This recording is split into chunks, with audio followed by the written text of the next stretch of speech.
Checking futures, and when you think of all the craziness going on in the world, you might think they're down more than they are. They're not flat. They are in the red, but they're pretty close to flat. The Dow is down just 18, S&P down 7, NASDAQ is down 24. Now, this South Carolina Senator Lindsey Graham says it is time for President Trump to consider changing course in Iran. Retired four-star General Jack Keane joins me now. General, wonderful to see you. We've had about a month of this very uneasy ceasefire with no resolution of opening the Strait of Hormuz or eliminating the enriched uranium. Is it time to try something else?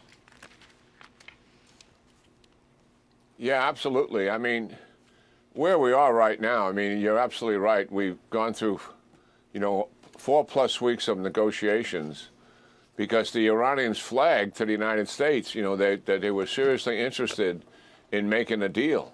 But after 4+ weeks, thank God for President Trump. I mean, he's our ultimate backstop here, because he's not going to take a lousy deal.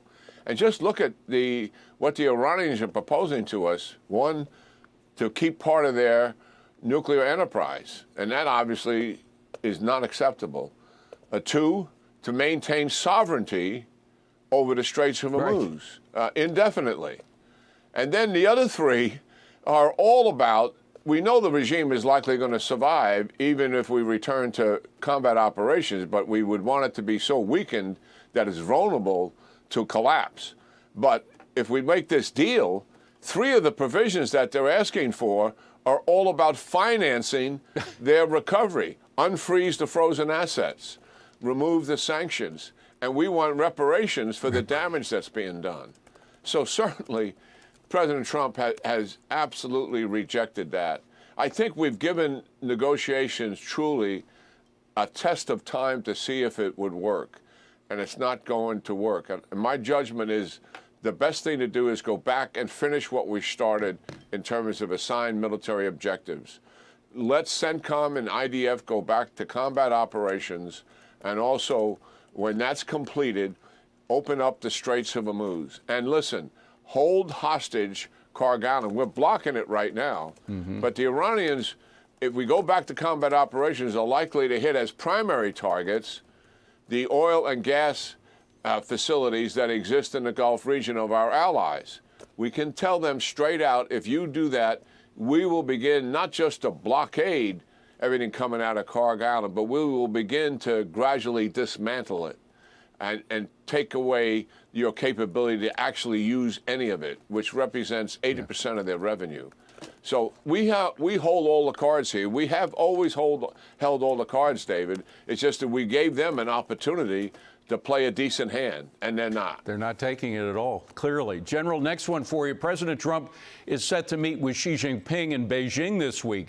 What message about Iran should the president bring to President Xi? Well, let me just say outset, to frame these negotiations, because for both leaders, the most important bilateral relationship is the relationship with China and the United States. And obviously, we're a major superpower, economic and military superpower, as well as a nuclear power, since post-World War II. We've been at this a long time in terms of global leadership. China is an emerging nation that, by statement after statement for Xi's almost 13 years now, has said he wants to not only control the Indo-Pacific region, but to replace the United States as the world's global leader. So that's an emerging nation. And what both leaders want is certainly not have confrontation. And so stability is important to both leaders. And going into this, the importance of the relationship, the personal relationship for both leaders, is much more significant than people realize. They both advertise that personal relationship to their domestic and international audiences. But going into this, certainly, the number one topic for the president is really the trade imbalance. That has been his topic for weeks. But going in, certainly, as you mentioned, David, Iran is an issue here, and it cannot be ignored. What the president would like President Xi to do, and he's already had multiple discussions with him, so dealing with Iran, and that is to put even more pressure on the Iranians than what they have been doing. And certainly they've been provided intelligence, they provided solid fuel for their ballistic missiles. They've provided other components for their military equipment. And obviously, what China wants is clearly this regime in Iran, David, to survive and to recover, because this is their major foothold in the Middle East.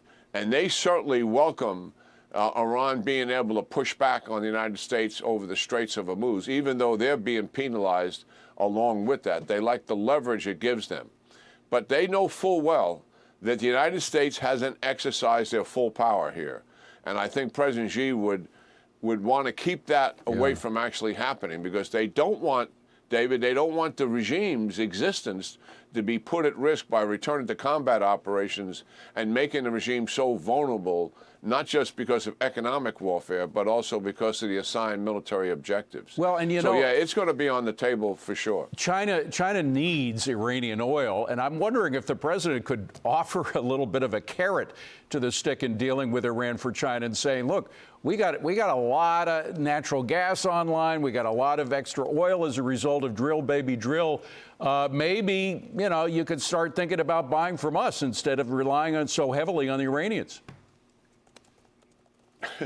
That would be a novel idea, wouldn't it? I actually hadn't actually thought about something like that. Well, I just throw it out there. Well, it's absolutely worth a try. Yeah. Well, look at the Chinese economy only depends on about 10% of Iranian oil, but it's 35 to 40% of what total comes out of Persian Gulf oil. In other words, the allies, our allies and partners provide the other bit. However, Iran, 90% of the oil distribution that they're getting is bought by China at reduced prices. So China is financing everything Iran is doing in terms of nuclear expansion, ballistic missile expansion, and support to proxies. They cannot function without China's revenue source. All right, General, wonderful to see you, sir. Thank you so much for being here today. Appreciate it.